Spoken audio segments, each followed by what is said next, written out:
তো হাই বন্ধুরা, কেমন আছো তোমরা সবাই? অনেক দিন থেকে পোকোর স্মার্টফোন ইন্ডিয়া আর বাংলাদেশের মধ্যে দেখা যায় না, কিন্তু এখানে ফাইনালি পোকো অফিসিয়ালি কনফার্ম করে দিয়েছে তাদের F4 সিরিজ খুব তাড়াতাড়ি ইন্ডিয়া আর বাংলাদেশের মধ্যে লঞ্চ করবে।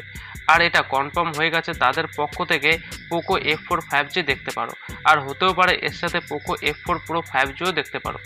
কিন্তু আজকে আমি তোমাদের সাথে কথা বলবো পোকো F4 5G কে নিয়ে, কেননা এই মোবাইলটি মিড রেঞ্জ স্মার্টফোন হতে চলেছে, যার মধ্যে দমদার ফিউচার দেখতে পাবে। এটা ফ্ল্যাগশিপ ক্লাস স্মার্টফোন হতে চলেছে 30,000-এর মধ্যে। তো যদি তোমরা এই মোবাইলটির জন্য ইন্টারেস্টেড, তো তোমরা ভিডিওটিকে শেষ পর্যন্ত দেখতে থাকো স্কিপ না করে, আর চ্যানেলটিতে প্রথমবার এসে থাকলে চ্যানেলটিকে সাবস্ক্রাইব করে দিও। তো যদি কথা বলি এই মোবাইলটিকে নিয়ে, তো এই মোবাইলটি অলরেডি চায়নাতে লঞ্চ হয়ে গেছে। যদি কথা বলি ডিজাইনকে নিয়ে, তো পিছন দিকে ট্রিপল রিয়ার ক্যামেরা সেটআপ দেখতে পাবে।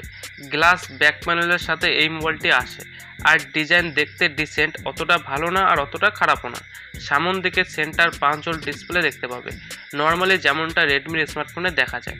তো ডিজাইনের দিক দিয়ে ওভারঅল স্মার্টফোনটি ঠিকঠাক। আর এখন কথা বলবো এর ডিসপ্লেকে নিয়ে।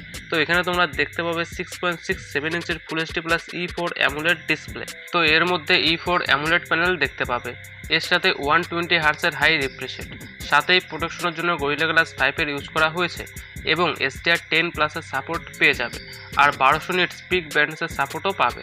তো ডিসপ্লের দিক দিয়ে এই মোবাইলটি বেস্ট, ডিসপ্লেতে কোনো রকম অসুবিধা হবে না। আর এখন কথা বলবো এর পারফরমেন্সকে নিয়ে। তো এখানে তোমরা দেখতে পাবে কোয়ালকম স্ন্যাপড্রাগন 870। তো এখানে তোমরা পারফরমেন্স ভালো পাবে। এটা একটা পুরনো চিপসেট, কিন্তু আজকের ডেটেও এই চিপসেটটিকে বেস্ট চিপসেট তোমরা বলতে পারো। এর সাথে UFS 3.1-এর স্টোরেজ টাইপ এবং LPDDR5 র্যাম পেয়ে যাবে।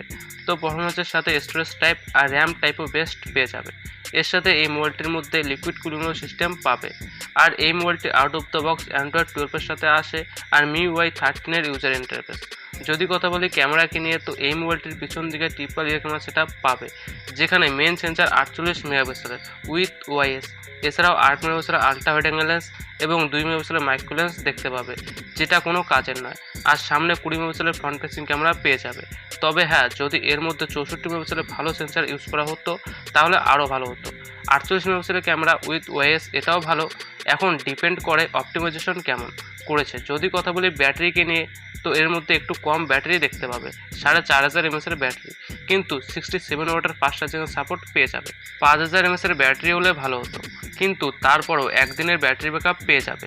এর সাথে ডুয়াল স্টোরেজ স্পিকার এবং সাইড ফিঙ্গারপ্রিন্ট সেন্সার দেখতে পাবে। তো ওভারঅল স্পেসিফিকেশন তো ভালো, ডিসপ্লে ভালো, পারফরমেন্স ভালো, ক্যামেরাও ঠিকঠাক লেভেলের পেয়ে যাবে। যদি কথা বলি প্রাইসকে নিয়ে এইসব স্পেসিফিকেশনকে দেখে, তো লিক্স অনুযায়ী এই স্মার্টফোনটির স্টার্টিং প্রাইস 26 থেকে 27,000-এর মধ্যে হতে পারে। তো তোমরা নিচে কমেন্টস করে অবশ্যই বলবে তোমাদের এই মোবাইলটি কেমন লেগেছে। আর ভিডিওটি ভালো লেগে থাকলে ভিডিওটিকে অবশ্যই লাইক, কমেন্ট, শেয়ার করে দিও। আর চ্যানেলটিতে প্রথমবার এসে থাকলে চ্যানেলটিকে সাবস্ক্রাইব করে দিও।